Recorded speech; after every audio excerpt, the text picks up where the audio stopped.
નમસ્કાર. TAT secondary અને TAT higher secondary મેન્સની તૈયારી કરતા એસ્પાયરન્ટ્સ, સ્વાગત છે તમારું તમારી પોતાની યુટ્યુબ ચેનલ વિદ્યા સંકુલ ગુજરાતીની અંદર. આજે આપણી લેક્ચર સિરીઝમાં આપણે સંક્ષેપીકરણના બીજા ભાગ તરફ જવાના છે. આપણે સંક્ષેપીકરણ 1 ઓલરેડી જોઈ ચૂક્યા છે. જો હજુ સુધી તમે વિડીયો ના જોયો હોય તો એની લિંક નીચે ડિસ્ક્રિપ્શન બોક્સમાં આપેલી છે, ત્યાંથી તમે જોઈ શકો છો. વધુમાં ખુશખબર છે આપણા માટે કે ટાટ હાયર સેકન્ડરીની ફાઇનલ આન્સર કી જાહેર થઈ ગઈ છે. તો આશા રાખું છું કે આ બધા મિત્રો ટાર્ગેટ જે અચીવ કરવા માંગો છો એ કટ ઓફની અંદર આવી જશો. ચિંતા કરવાની કોઈ જરૂર નથી મિત્રો. 70 અરાઉન્ડ નહીં, એક્ઝેક્ટ આપણું જે મેરિટ છે એ 70 માર્ક્સનું જ રહેશે.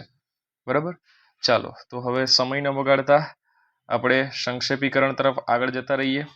અને જે લોકો ટાટ સેકન્ડરીની તૈયારી કરે છે મેન્સ માટે, એમને તો હું સલાહ આપું છું આપણી જાતે પેપર સોલ્વ કરી લેવાનું.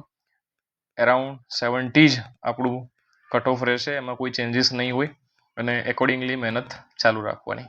ચાલો આગળ વધીએ. સંક્ષેપીકરણ બીજો લેક્ચર આજનો. નીચેના ગદ્યખંડને ત્રીજા ભાગમાં સંક્ષેપ કરી તેને યોગ્ય શીર્ષક આપો. તો સત્યથી ભિન્ન કોઈ પરમેશ્વર હોય એવું મેં નથી અનુભવ્યું. સત્યમય થવાને સારું અહિંસા એ જ એક માર્ગ છે. એમ આ પ્રકરણોને પાને પાને ન દેખાયું હોય તો આ પ્રયત્ન વ્યર્થ સમજું છું. પ્રયત્ન વ્યર્થ હો પણ વચન વ્યર્થ નથી. મારી અહિંસા સાચી તો એ કાચી છે, અપૂર્ણ છે.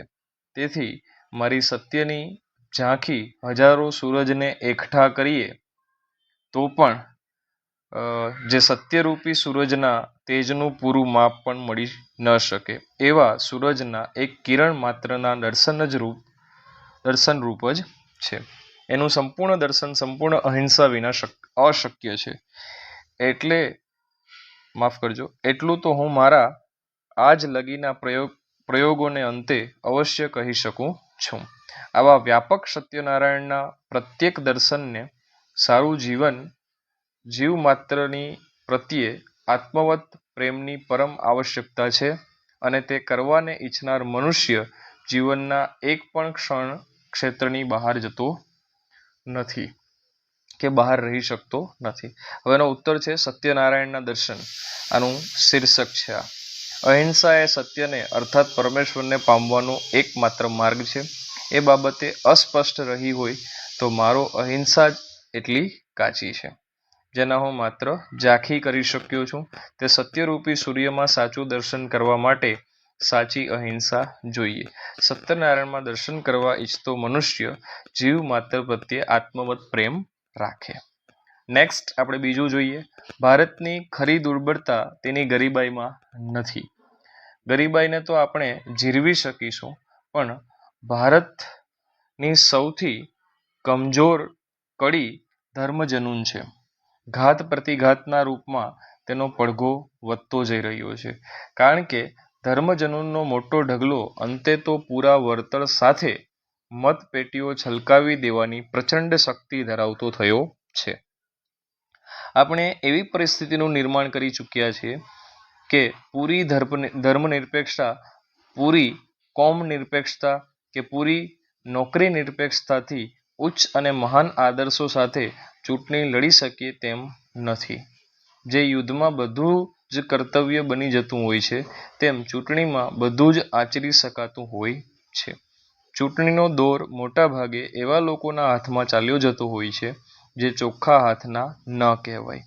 ધર્મજનૂન કોમવાદ, ભ્રષ્ટાચાર, નોકરીવાદ અને અસામાજિકતા વગેરે મળીને નિશ્ચિત પરિણામ લાવતા હોય છે. અનિષ્ટોનો પ્રભાવ તથા શક્તિ એટલા બધા વધી ગયા છે કે ઇષ્ટ તત્વો બિચારા બની ગયા છે. આ સંક્ષેપીકરણનું જે શીર્ષક છે એ છે ખરી દુર્બળતા. જોઈએ, ભારતની ખરી દુર્બળતા ધર્મજનૂન છે. એમાં મતપેટીઓ છલકાવી દેવાની પ્રચંડ શક્તિ રહેલી હોવાથી તેનો પ્રભાવ વધી રહ્યો છે.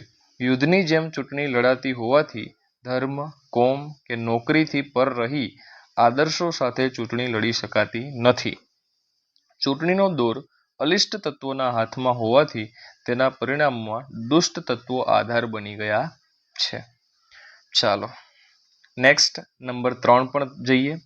લોકો મારું કામ જુએ કે ન જુએ, તેની કદર કરે કે ન કરે, મને શાબાશી આપે કે ન આપે, તોય હું સંપૂર્ણ નિષ્ઠાથી અને મારી શક્તિના ઉચ્ચતમ ધોરણ મુજબ મારું એ કામ કરતો રહીશ. પરીક્ષા હોય કે ન હોય તોય હું સરખી રીતે વાંચીશ.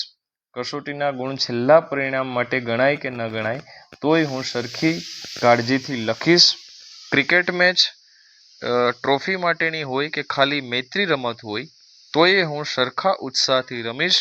સ્થૂળ વળતરની આશા નહીં, પણ મારા લાયક કામ કર્યાનો આત્મસંતોષ એ મારું પ્રેરક બળ હશે. મનના આ વલણને કલાકારો કલા ખાતર કલા કહે છે, પણ છે તો જુદી જુદી પરિભાષાઓમાં એક જ સિદ્ધાંતના ભાષાંતર. કામને અર્થે જ કરેલું ઉત્તમ કોટીનું કામ. કામને અર્થે જ કરેલું ઉત્તમ કોટીનું કામ. પૂજામાં દેવ મૂર્તિને ચોખા ચડાવાય છે. ચોખાના દાણા અક્ષત હોવા ઘટે. એ સારા દાણા ભેગા એક તૂટેલો હોય તો ચાલશે, એમ માને તે સાચો પૂજારી નથી. બરાબર, ફાધર વાલેસ. અને આ જે છે એનું શીર્ષક છે જીવનનો સાચો પૂજારી. જોઈએ આપણે. કદર કે શાબાશીની આશા રાખ્યા વિના પૂરેપૂરી શક્તિ અને સાચી નિષ્ઠાથી હું મારું કાર્ય કરતો રહીશ. પરીક્ષા કે ક્રિકેટ મેચનું પરિણામ નહીં, પણ એમાં ઉત્સાહપૂર્વકની મારી ભાગીદારીનું મારું મન મહત્વનું છે. કારણ કે વળતર નહીં પણ આત્મસંતોષ એ જ મારું પ્રેરક બળ છે. કામને અર્થે કરેલું ઉત્તમ કોટીનું કામ એ કલા ખાતર કલા જેવો જ સિદ્ધાંત છે. આઈએમપી કહી શકાય. ચાલો આગળ વધીએ અને અંતિમ છે ચોથું. પશ્ચાતાપ એ એક કિંમતી ધર્માનુભવ છે જે વાસણ માટી કે રાખથી સાફ થતા નથી.